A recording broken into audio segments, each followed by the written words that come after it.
que preparemos nuestro corazón para que la semilla de la palabra de Dios, el Espíritu Santo la tome, rompe esos terrones duros que quizás hay en nuestros corazones, para que la palabra de Dios sea plantada y dé fruto para gloria de Dios. Padre Santo, tú que habitas en las alturas, tú que habitas en ese lugar santo, pero también con aquellos quebrantados y humildes de corazón. Aquí venimos, Señor, delante de ti, con corazones abiertos, pero también reconociendo nuestra pequeñez y tu grandeza, reconociendo que solo tú eres Dios, que estás sobre todo y sobre todos, reconociendo que en tus manos están todas las cosas, los tiempos, nuestras vidas, Señor.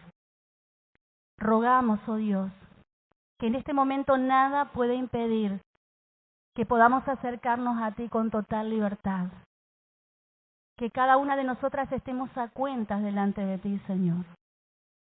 Oh Padre del cielo, porque tú eres santo, santo, 3 veces santo. Adoramos tu nombre y declaramos que en este lugar solo tú eres Señor y Rey. Tú recibes toda la gloria, la honra, la alabanza, el poder, por los siglos de los siglos. Amén, Señor. Amén. En este nuevo tiempo de encuentro vamos a estar estudiando la carta a los Filipenses. Así que yo las invito a que podamos tener abierta la palabra de Dios allí, en la carta a los Filipenses. Y esta epístola del apóstol Pablo a los Filipenses es llamada también la epístola del gozo. Y como siempre, cuando comenzamos a estudiar una carta, un libro, siempre hacemos un poco referencia del contexto para que podamos entender el propósito por el cual fue escrito, por el cual Dios permitió que estuviera escrito. Y saben que el tema central de esta carta es el gozo del creyente en Cristo, independientemente de las circunstancias de la vida. El autor, como dije, es el apóstol Pablo. Él escribió no solo esta epístola, sino 13 epístolas más del Nuevo Testamento. El año en que escribió fue en el año 61 después de Cristo, y el propósito que tenía el apóstol Pablo, o Dios a través del apóstol Pablo al escribir esta carta, era expresar gratitud, animarlos al gozo en Cristo, fortalecer la unidad de la iglesia, animarlos a permanecer firmes frente a la oposición y a crecer en obediencia y santidad. Pero no solo eso, también advertir contra falsos maestros. Los falsos maestros en ese momento eran los judaizantes, que ellos querían añadir requisitos humanos al Evangelio. Entonces el apóstol Pablo le hace esta advertencia a los hermanos de Filipos. Los destinatarios era la iglesia de Filipos, y esa fue la primera iglesia que el apóstol Pablo fundó en Europa. El apóstol Pablo llegó allí en su segundo viaje misionero, siendo dirigido de manera poderosa por el Espíritu Santo, como lo vemos allí en Hechos 16, versículos 9 y 10. Y se le mostró a Pablo una visión de noche. Un varón macedonio estaba en pie rogándole y diciendo: pasa a Macedonia y ayúdanos. Cuando vio la visión, enseguida procuramos partir para Macedonia, dando por cierto que Dios nos llamaba para que le anunciásemos el Evangelio. Es así que ya en Macedonia, el nacimiento de la iglesia fue marcado por la conversión de una mujer. Y esa mujer era Lidia, que era una comerciante influyente de la época, como lo vemos allí también en Hechos 16, versículos del 13 al 15. Pero Lucas destaca también la historia de 3 individuos que se convirtieron a través del ministerio del apóstol Pablo allí en Filipos. Lidia, esta comerciante, esta vendedora de púrpuras, pero también una joven poseída por un espíritu demoníaco, y el famoso carcelero de Filipos. Podemos ver una variedad de personas rescatadas, llamadas a salvación por medio del Espíritu Santo. Y aunque los primeros convertidos eran judíos o judíos prosélitos, que los judíos prosélitos eran personas no judías, o sea, gentiles, que decidían convertirse al judaísmo y adoptar la fe del pueblo de Israel. Los gentiles eran mayoría en la congregación. Esto es un poco el contexto. Vamos a seguir aprendiendo un poquito más a medida que avancemos en el estudio de esta carta. Pero aquí en esta carta podemos ver que los filipenses sentían un profundo afecto por Pablo. Había una unión especial con estos hermanos de Filipos. Era recíproco ese afecto, ese amor. Pablo también sentía lo mismo hacia los filipenses. Y yo quiero decirle que el título de esta predicación es La gracia que transforma y la paz que sostiene. Y hoy solamente vamos a estar meditando en los 2 primeros versículos de esta carta. La gracia que transforma y la paz que sostiene. Y el versículo que vamos a tener para memorizar se encuentra en Filipenses 4:4. Regocijaos en el Señor siempre. Otra vez digo, regocijaos. ¿Es posible tener gozo cuando todo a tu alrededor parece ir de mal en peor? Vivimos en una época donde el gozo parece depender de las circunstancias. Si las cosas van bien, hay alegría, hay gozo, estamos contentas, pero cuando llegan los problemas, la tristeza, el cansancio, la enfermedad, los conflictos en el matrimonio, en la familia, fácilmente, hermanas queridas, el corazón se desanima. Y vemos a muchas personas a lo largo de la vida que no solamente buscan el propósito de su existencia, sino que están buscando esa felicidad. Hay una película que se llama así, ¿no? Nunca la llegué a ver, En busca de la felicidad. Todos quieren ser felices. ¿Quién no quiere ser feliz de las que estamos aquí hoy? Muchas personas buscan, el tema es dónde ponen esa confianza o sus fuerzas para hallar esa felicidad. En lugares equivocados como el progreso económico, en los logros, en las relaciones. A veces ponemos todo ahí. Esa persona solo necesito para ser feliz. O también en el reconocimiento. Pero aún así, cuando logran alcanzar esas cosas, se sienten vacías. Esto es como dice el pastor John MacArthur. Esto es porque la mayoría de las personas define la felicidad como una actitud de satisfacción o deleite basada en las circunstancias positivas que en gran manera escapan de su control. Por lo tanto, esta alegría se experimenta si las circunstancias son favorables, son buenas. Lo sorprendente es que esta carta a los filipenses fue escrita por Pablo de Tarso mientras él estaba preso. Podemos decir, sus circunstancias no eran favorables. Humanamente hablando, Pablo tenía razones para estar desanimado, desesperado, angustiado. Estaba encarcelado, estaba limitado físicamente y enfrentando oposición. Las cárceles no eran como las cárceles de hoy. Eran oscuras, eran frías, eran húmedas. Todo el tiempo estaba allí con un carcelero, con uno que cuidaba para que él no se escapara ahí.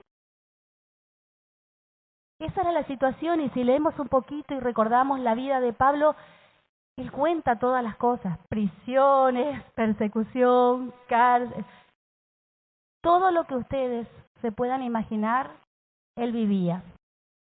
Pero sin embargo, es allí donde escribe una de las cartas más hermosas.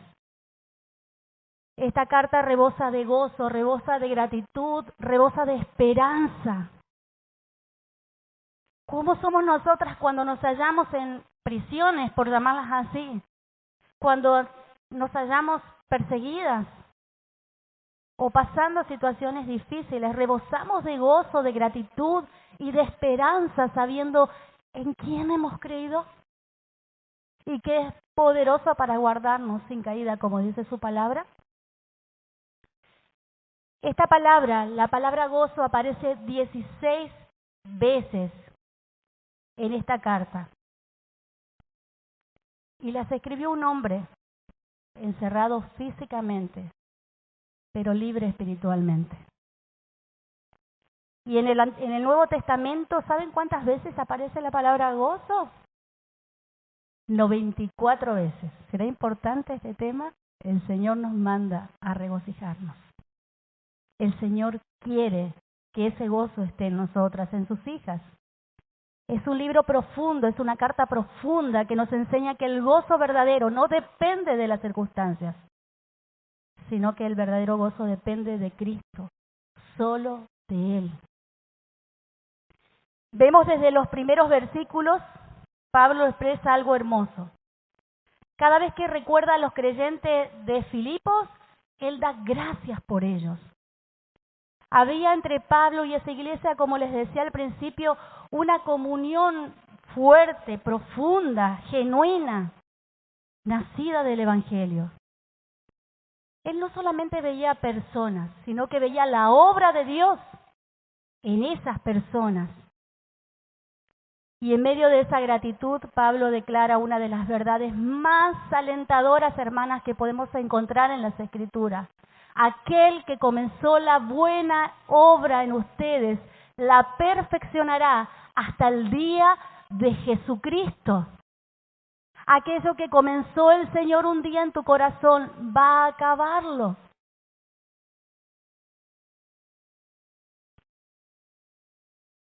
Aunque nosotras ahora podamos vernos tan imperfectas y tan lejos de esa medida a la cual debemos llegar, ¿no? Alcanzar a ser como Cristo. Estamos en ese proceso de santificación.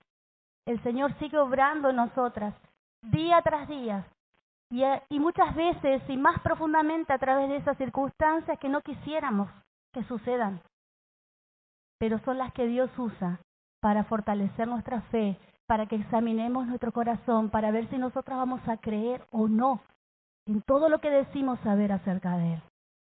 El Señor te está preparando para la eternidad, no para aquí solamente.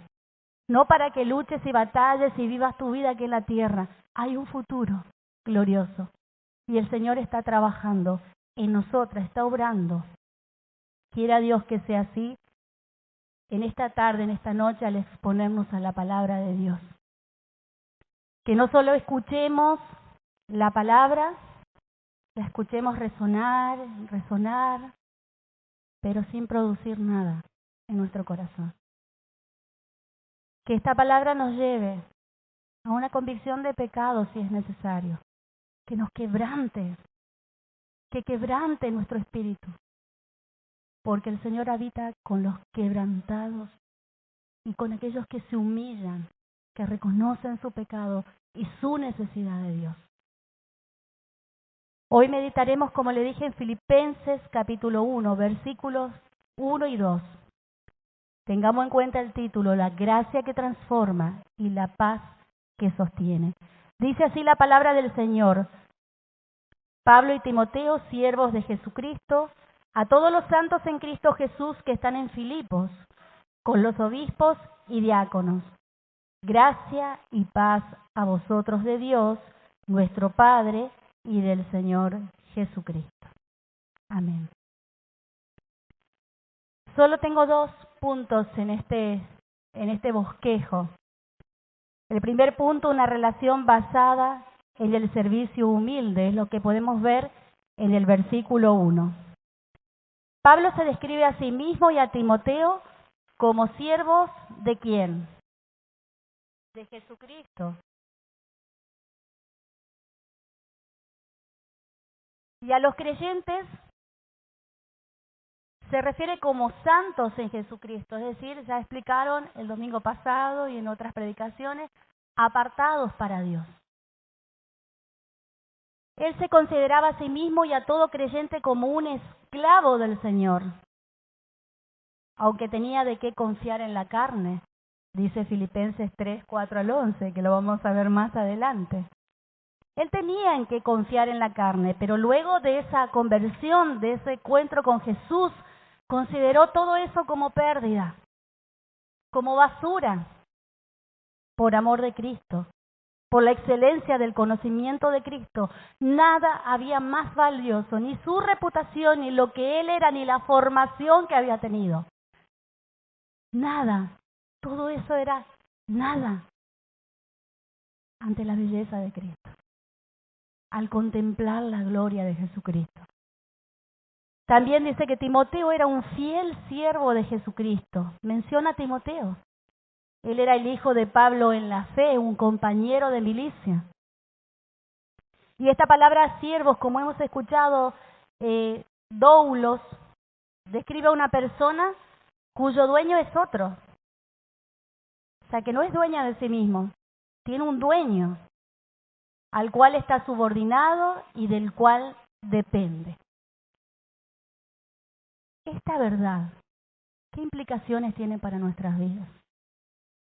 Si Pablo llama a todos los creyentes santos y se refiere a sí mismo como siervo, a Timoteo, y todos somos siervos del Señor, esclavos, esclavas, ¿qué implicaciones tiene esta verdad para nosotras hoy?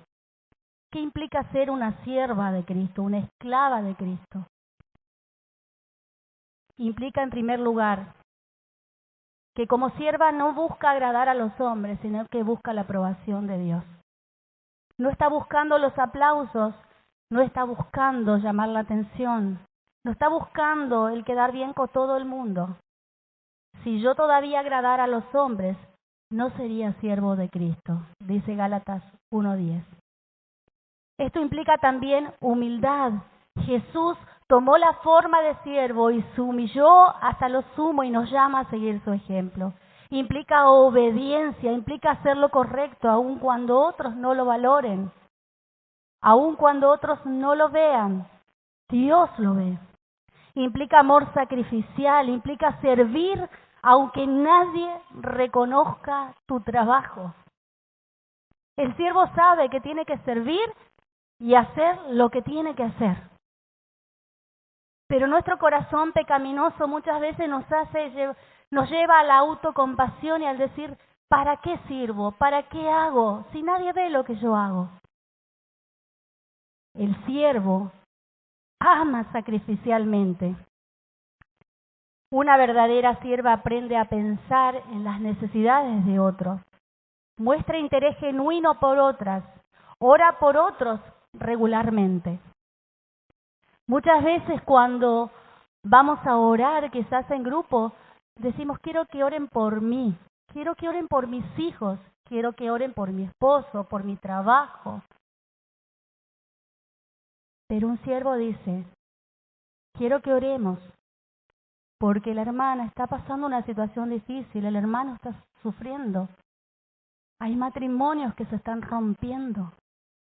Hay hermanas que están batallando con sus pecados recurrentes. El siervo tiene compasión, ama, ve la necesidad de otros y no solo su propio sufrimiento. Implica fidelidad. El siervo persevera, aun cuando la tarea del ministerio se vuelve difícil. Y créanme que muchas veces se vuelve difícil, sobre todo cuando quitamos la mirada del Señor y empezamos a luchar con nuestras fuerzas. Pero el siervo persevera.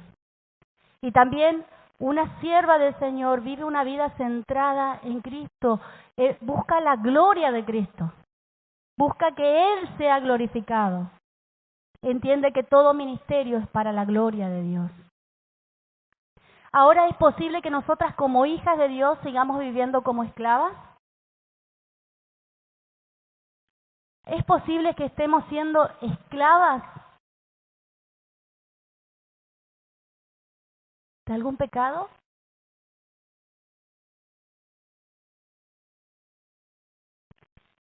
Una mujer, una sierva puede llegar a ser esclavizada por muchas cosas que comienzan a ocupar el lugar que solo Dios debe tener en el corazón. Cuando empezamos a idolatrar aquellas cosas que estamos buscando para ser felices y desplazamos a Dios, nos volvemos esclavas de esas cosas. Una manera de estar esclavizada es cuando buscamos la aprobación de los demás. Vivir dependiendo de lo que otros piensan puede controlar las decisiones y las emociones, nuestras emociones. Ejemplo, temer decepcionar a otros más que a desobedecer a Dios. Buscar aceptación constantemente. Medir el valor personal por opiniones humanas. Todas estas cosas nos esclavizan y muchas más. También las emociones no rendidas a Dios. Muchas veces somos esclavas del enojo. Vivimos enojadas, somos mujeres iracundas, quizás, que explotamos, que perdemos la cordura, el control. Esa emoción nos está dominando y nos está esclavizando y no nos permite vivir la vida plena que Dios quiere que vivamos. La amargura nos esclaviza y muchas veces vienen por cosas que no resolvemos, por puertas que no cerramos y por no perdonar a quienes nos lastimaron.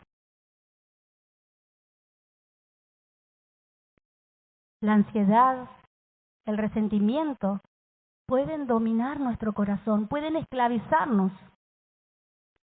El pecado no confesado esclaviza, hermanas. Todo aquel que hace pecado, esclavo es del pecado, dice Juan 8:34. Es necesario que inmediatamente nosotros confesemos nuestros pecados a Dios, estemos a cuenta para seguir viviendo esa libertad a la que fuimos llamadas. No dejemos que esos pecados aniden en nuestros corazones. También una vida centrada en sí misma. El yo, créanme que puede convertirse en un amo muy cruel, muy cruel. Mis derechos, mis deseos, mi comodidad y todas esas cosas me van esclavizando y me van atando. No hay tiempo para el Señor, no hay tiempo para leer la palabra, no hay tiempo para servir, no hay tiempo para ocuparme de nadie más que de mí misma. Estoy siendo esclava de mi propio yo y mirando solo mis necesidades. No estoy dispuesta a salir de esa comodidad para buscar al otro, para amar al otro, para servir al otro. La pregunta es cómo encontrar libertad de todas estas cosas y de muchas cosas más. La libertad viene por arrepentirnos, por permitir que la palabra de Dios renueve nuestro entendimiento. Somos lo que pensamos, hablamos como pensamos y vivimos como pensamos. ¿Qué estamos pensando? ¿Lo verdadero, lo justo, lo de buen nombre? ¿Aquello en lo cual podamos hallar una virtud?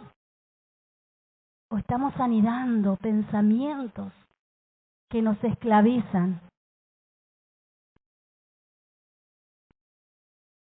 ¿Cómo más? Obedeciendo la palabra. ¿Cuántas cosas entendemos, hermana, y cuántas cosas practicamos? ¿Cuántas cosas el Señor en su misericordia nos permite entender por medio de su Espíritu? ¿Y cuántas de esas estamos dispuestas a obedecer?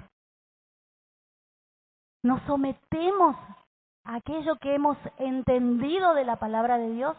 ¿Rendimos nuestro ser? ¿Lloramos por estar en falta con el Señor? ¿Cómo encontrar libertad? Rindiendo nuestra vida a Cristo todos los días. Todos los días. Solo Cristo debe gobernar nuestro corazón. Romanos 6:22, si lo quieren buscar. Vamos a ver lo que dice este pasaje.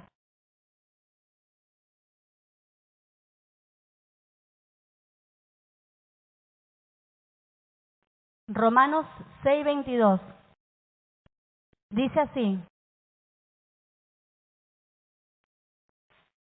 mas ahora que habéis sido libertados del pecado, ¿qué hemos sido?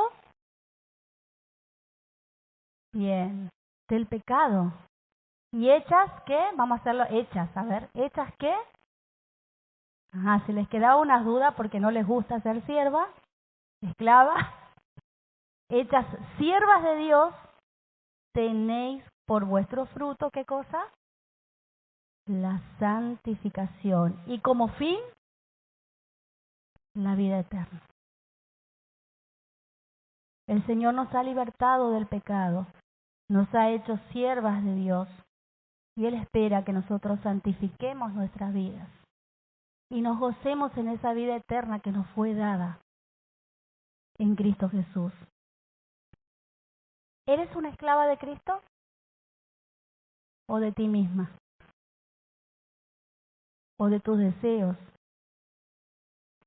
Bueno, alguna podría decir mi corazón está dividido. La Biblia dice algo con respecto a eso. ¿Qué dice Mateo 6:24? ¿Lo quieren buscar? ¿Será que podemos tener dos amos?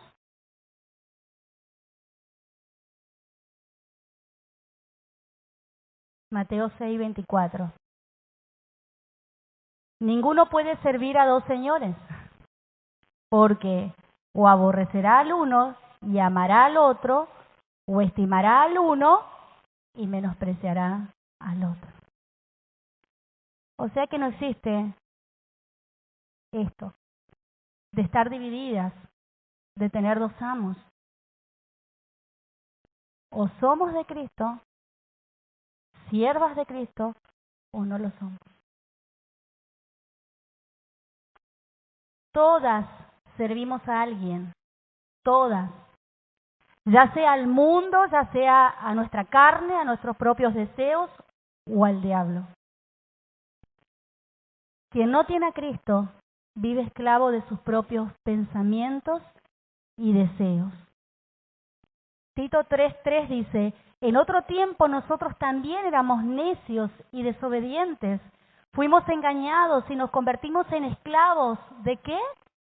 De toda clase de pasiones y placeres. Nuestra vida estaba llena de maldad y envidia y nos odiábamos unos a otros. Esa era nuestra realidad antes de conocer a Cristo. Éramos esclavas de toda clase de pasiones, nos dejábamos llevar por lo que sentíamos, por lo que nuestro corazón nos dictaba. Algo que ahora se predica, ¿no? O se enseña, o se publica. Haz lo que sientas. Nadie debe cortar tus alas. Haz lo que sientas en tu corazón, lo que decida, lo que te haga bien a vos. ¿Y dónde está lo que glorifica a Dios? Porque todos fuimos creados para glorificar a Dios, para glorificar a Él. Pero gracias a Dios que esto cambió. ¿Cuándo? Sigue diciendo el pasaje de Tito 3. ¿Qué pasó? ¿Cuándo cambió? Cuando se manifestó la bondad de Dios en nosotras. Allí, esto que éramos, cambió. Cuando Dios nos unió a Cristo para que ya no vivamos para nosotras mismas siguiendo nuestros placeres y nuestros deseos alejadas de Dios, sino para hacer su voluntad, para vivir conforme Él quiere.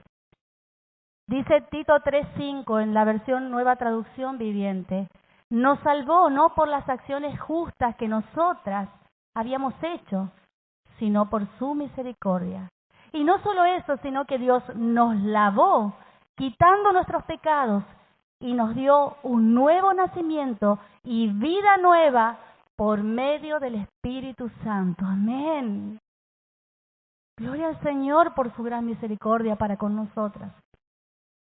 Él hizo esta obra de regeneración en nuestro corazón, y al regenerar ese corazón nos dio fe para creer. en la obra de Cristo. Él nos limpió. Él nos limpió. Y espera que nosotras sigamos purificándonos cada día, santificando nuestras vidas, haciendo lo que es justo y agradable delante de Dios. Servir a Cristo es la verdadera libertad. Juan 8:36 que dice, si el Hijo os libertare, seréis verdaderamente libres. Verdaderamente libres. Muchas personas dicen, yo hago lo que quiero. Nadie me dice lo que debo hacer, yo gobierno mi vida. Y eso es mentira. Eso es mentira. Vimos ahí, antes éramos esclavas de nuestras pasiones, nuestros pecados, de nuestros malos deseos. Esa es la condición de todo aquel que está apartado del Señor.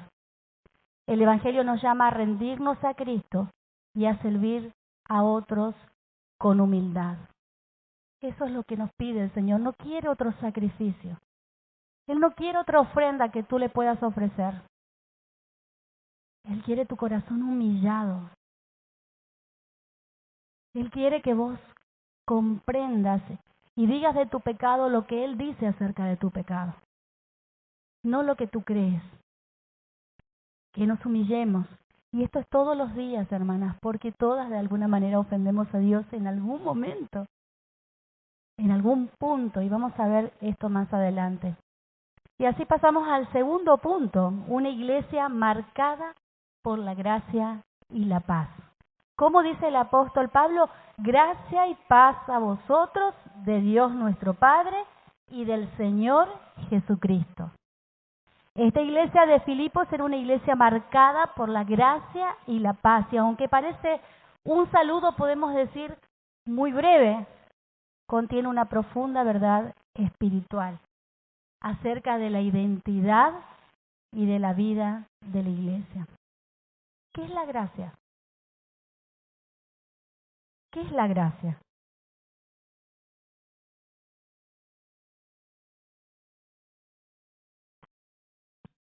Un regalo inmerecido, ¿sí? Un favor que no merecíamos.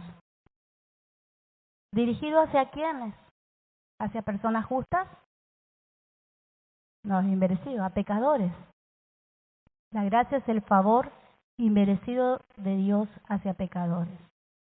Es así que debemos recordar que fuimos salvadas por gracia, somos sostenidas por la gracia y somos transformadas por la gracia.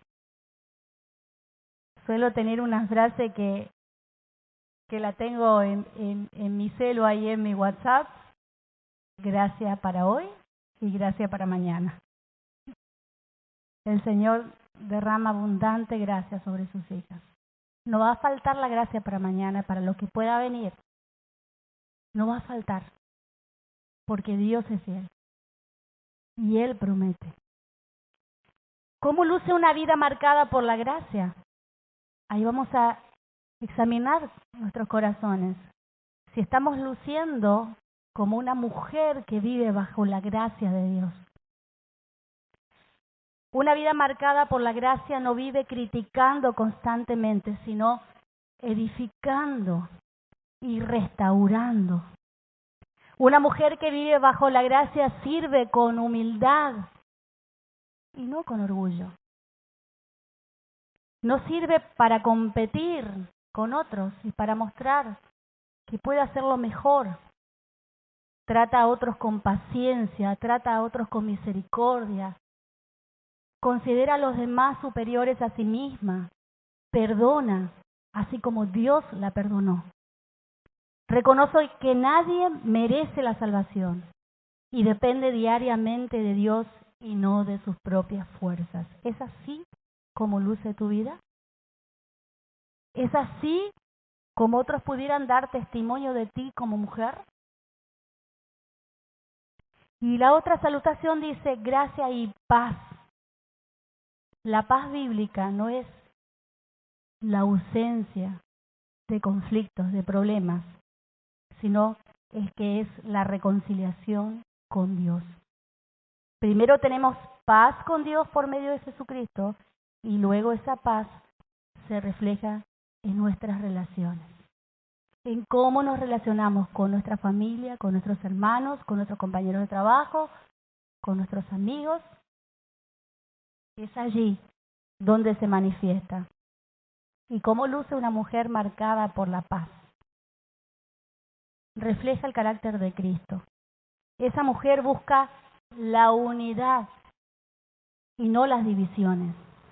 Esa mujer resuelve conflictos con humildad y muchas veces pide perdón, aunque cree que no ha hecho eso, pero ve al otro que se ha dañado y no tiene problema de pedir perdón. Promueve un ambiente de amor y de reconciliación. Descansa en la soberanía de Dios aún en medio de las pruebas. Evita contiendas, evita conversaciones donde quizás se pueda dar para el chisme, para las rivalidades. Evita las vanas conversaciones. Sin gracia, hermanas, no puede haber verdadera paz. Sin gracia, sin ese regalo inmerecido que Dios nos puede dar, no puede haber esta paz. Porque la paz, como vimos, es la reconciliación con Dios. Y una vez unida a Cristo Jesús, Él nos sella con su Espíritu Santo y ese Espíritu Santo produce en nosotros gozo, paz. Y nos hace ser pacientes con aquellos que se oponen, con aquellos que critican, con aquellos que nos dañan. Ese es el corazón rendido, humillado, quebrantado, que reconoce que necesita de Dios en todas estas circunstancias. Su gracia nos salva y su paz gobierna nuestras vidas. Él promete dar esa paz que sobrepasa todo entendimiento, que va a guardar nuestros corazones. La pregunta es, ¿estoy reflejando esa gracia hacia otras, hacia otros? ¿Soy una persona que promueve paz o promueve conflictos? ¿Dependo de la gracia de Dios cada día?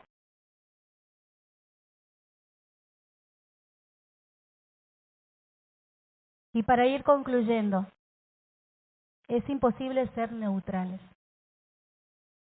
Es imposible. Cada persona tiene un amo, Dios o el pecado. Dios o el pecado. Y un cristiano no es alguien que no puede pecar, sino alguien que ya no es esclavo del pecado. Esa es la diferencia, porque pertenece a Dios. Quiero que busquen, por favor, el pasaje de 1 de Juan 3, versículos del 6 al 9. 1 de Juan 3, versículos del 6 al 9.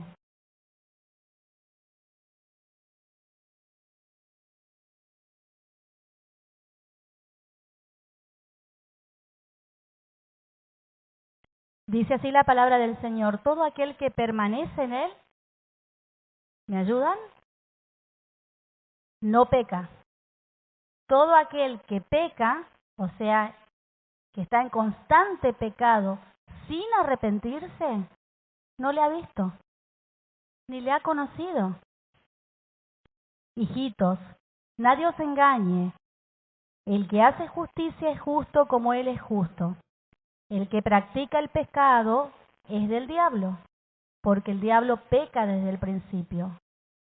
Para esto apareció el Hijo de Dios, para deshacer las obras del diablo. Todo aquel que es nacido de Dios, ¿qué dice? No practica el pecado, porque la simiente de Dios permanece en él y no puede pecar. ¿Por qué? Porque es nacido de Dios. No existe tal creyente que pueda permanecer en un pecado por tanto tiempo sin arrepentirse.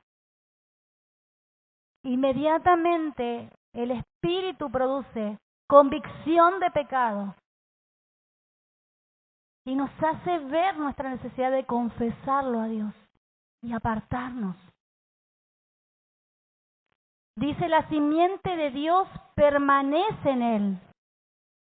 Esto significa que los verdaderos creyentes no hacen del pecar una práctica porque la nueva vida de Dios ha nacido en ellos. El Espíritu Santo, hermana, nos da una mente nueva y un corazón nuevo. Eso hace el Espíritu Santo. Vive en nosotras y nos ayuda a ser como Cristo. Nos capacita para toda buena obra. Pero muchas veces quizás puede pasar que estés contristando a ese Espíritu Santo, acallándolo en tu corazón, desatendiendo esas llamadas de atención de parte del Espíritu Santo, incomodándote. En esta tarde, si dice yo, la verdad que no entiendo esto de ser libre, de cómo puedo ser libre. La verdad que vivo siguiendo lo que yo creo que es bueno, sin tener en cuenta a Dios. Yo quiero decirte que tienes la libertad de escoger en esta noche entre dos amos. Entre dos amos. Pero quiero advertirte que cada uno de estos amos paga con su propia moneda. La paga del pecado es muerte. Eso es todo lo que puedes esperar de una vida sin Dios. Si no escoges a Dios como tu amo, como el Señor de tu vida. Romanos 6:23 dice, porque la paga del pecado es muerte, mas la dádiva de Dios que es vida eterna en Cristo Jesús, Señor nuestro. O sea que la paga de Cristo es contrario. La paga de Cristo que es vida, vida abundante. ¿Quieres esa felicidad, ese gozo duradero? Es Cristo, su vida en ti. Vida abundante. Cristo mismo dice, ustedes no quieren venir a mí para tener esa vida. ¿A dónde vamos a ir? A Cristo. Dejemos de buscar esa felicidad en lugares donde no vamos a hallar nada. Y vamos a perder los años de vida que el Señor nos da. El tiempo, recursos. Pero vamos a seguir vacías. La paga de Cristo es vida eterna. Una nueva vida con Dios que empieza aquí y continúa por siempre con Dios. Porque la vida eterna, ¿qué es? Conocer a Dios y a Jesucristo. Personalmente. Y eso comienza desde aquí. A veces pensamos vida eterna y después me muero y comienza la vida eterna. No. Desde aquí es conocer a Dios y a Jesucristo. Esa es la vida eterna. Esa es la vida. Y aquí vemos un contraste, no solo entre el pecado, la santidad, entre la muerte, entre la vida, sino también entre el pago, que es merecido, por nuestros pecados merecemos morir, y la dádiva, que es inmerecida, otorgada en Cristo mediante su muerte y su resurrección. Y como decía al principio, Cristo abrió el camino hacia Dios. Si hoy puedes decir, acerquémonos confiadamente al trono de la gracia para hallar misericordia, ayuda, es porque Cristo lo hizo posible. Nadie es suficientemente justo como para poder alcanzar eso y llegar a Dios por sus propios medios. Dios solo quiere que te rindas, que confieses tu pecado y creas en la obra de su Hijo Jesucristo. Él es la propiciación por el pecado. ¿Y saben qué? No hay mayor gozo que el saber que nuestros pecados han sido perdonados. ¿Tienes deudas? Quizás sí, quizás no. Pero la deuda mayor que puedas tener es la que generaron tus pecados para con Dios. Cuando uno puede salir de una deuda, cubrir esa deuda, qué alivio, ¿no? Pero es temporal. Este es un alivio eterno. Es un gozo perpetuo saber que nuestros pecados han sido perdonados.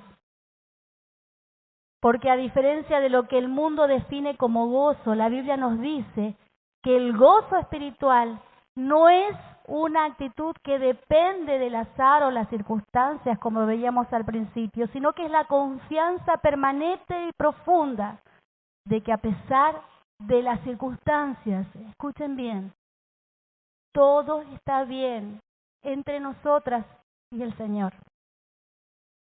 Ese es el gozo. Ese es el gozo que deberíamos anhelar en nuestras vidas, sin importar qué dificultad, dolor, desilusión, fracaso, lo que sea que nos suceda. El gozo verdadero permanece debido a ese bienestar eterno que hemos recibido por la gracia de Dios, por medio de la salvación. Ese gozo, créanme, que produce mayor satisfacción que cualquier otra cosa que te pueda suceder en esta corta vida. No hay satisfacción mayor que saber que tus pecados son perdonados. Y en esta tarde ruego en el nombre del Señor, reconcíliate con Dios. Rinde tu corazón al Señor. Confiésale tu pecado. Pide perdón por tus pecados. Desesperadamente clama que Dios te haga renacer a una nueva vida en Cristo, que te dé un nuevo corazón, una nueva mente, que te dé esperanza y ese gozo que solo Él puede dar, ese gozo perpetuo. La gracia y la paz de Dios serán sobre tu vida si le confías tu corazón a Dios. Si vienes en arrepentimiento y fe, podrás recibir esta salutación: gracia y paz de Jesucristo. Cristo nuestra paz, como dice Efesios 2:14. Cristo es nuestra paz. Cristo es nuestro gozo. En Juan 15:11 dice: estas cosas os he hablado para que mi gozo esté en vosotros y vuestro gozo sea cumplido. Él quiere que su gozo esté en nosotras. ¡Qué maravilloso! Él quiere, como cantamos y vamos a cantar al final, estoy bien, gloria a Dios, tengo paz en mi ser, gloria a Dios. Tengo paz, no es que no tenga problemas, tengo paz con Dios. Él me perdonó y me adoptó como su hija. Y me sostiene y me lleva, me cuida y lo hará hasta el día de Jesucristo. Jesús es la fuente del gozo verdadero. Y hay un pasaje precioso en Lucas 10:20. Con esto quiero terminar. Hermanas, amigas, si debemos regocijarnos, como dice Lucas 10:20, debería ser de que nuestros nombres estén escritos en el cielo, en el libro de la vida. Si hay algo por lo cual te debas regocijar, no es porque tu familia está prosperando económicamente, porque tienes muchos amigos, porque estás en una relación prometedora, porque tienes un esposo que te ama, porque tienes hijos maravillosos que están en el Señor. No, regocíjate de que tu nombre esté escrito en el libro de la vida, en el reino de los cielos. De eso debe alegrarte, porque no hay mayor gozo que este. Gloria al Señor por su gran misericordia. Él prometió que va a volver. Y algunos piensan que se está demorando. Pero el Señor quiere, como dice su palabra, que todos procedan al arrepentimiento. Es misericordia y es gracia del Señor. Extendamos esas gracias, hermanas. Pidamos esa gracia, si no la tenemos. Regocijémonos de estar en paz con Dios. Y no lo cambiemos por nada de este mundo. El Señor ha hecho morar su espíritu, un tesoro valioso en este vaso de barro, que soy yo y que sos vos. No tengamos en poco la salvación. No tengamos en poco el sacrificio de Cristo. Conduzcámonos con temor todos los días de nuestra peregrinación, buscando el rostro de Dios, regocijándonos, cualquiera sea nuestra situación, porque lo más maravilloso ya nos ha acontecido. Y nadie te lo va a quitar. Nadie, absolutamente nadie. Y quiero decirte que si estás pensando en alejarte y eres hija, no vas a demorar mucho en volver. Porque el que comenzó la obra la acabará, la cumplirá, la completará. Jesús dijo, ninguno de los que me diste se perdió. Ninguno. Hermanas, amemos a Dios con todo nuestro corazón y no de palabra, sino en hecho, de verdad. Amemos a nuestros hermanos. Es allí donde se ve nuestro verdadero amor hacia Dios, cuando amamos a nuestros hermanos. ¿Oramos? Padre del cielo, te damos muchas gracias. Gracias por Cristo Jesús, que dio su vida para que nosotros podamos tener vida y vida en abundancia. Te damos gracias porque nos has rescatado, Señor, un día de esa esclavitud en la que vivíamos, sin Dios, sin amor, siguiendo nuestros propios deseos, siguiendo nuestro corazón, infringiendo tu ley, pecando deliberadamente, Señor. Gracias por habernos rescatado, por habernos purificado, por habernos limpiado. Señor, en esta tarde entendemos tu palabra y queremos, Señor, rendirnos a tu voluntad, someternos a ella, para que podamos ser esas siervas, Señor, que glorifican tu nombre, que rinden su voluntad, que entienden que tiene un dueño, que entienden que nuestra vida no nos pertenecen a nosotras mismas, sino a ti. Oh Señor, también ruego que tu Espíritu Santo traiga en esta noche, Señor, convicción de pecados, si así tú quieres, Señor. Para salvación, Señor, quebranta los corazones. Trae esa tristeza que es para arrepentimiento, Señor, para salvación. Que tu nombre, Señor, sea exaltado.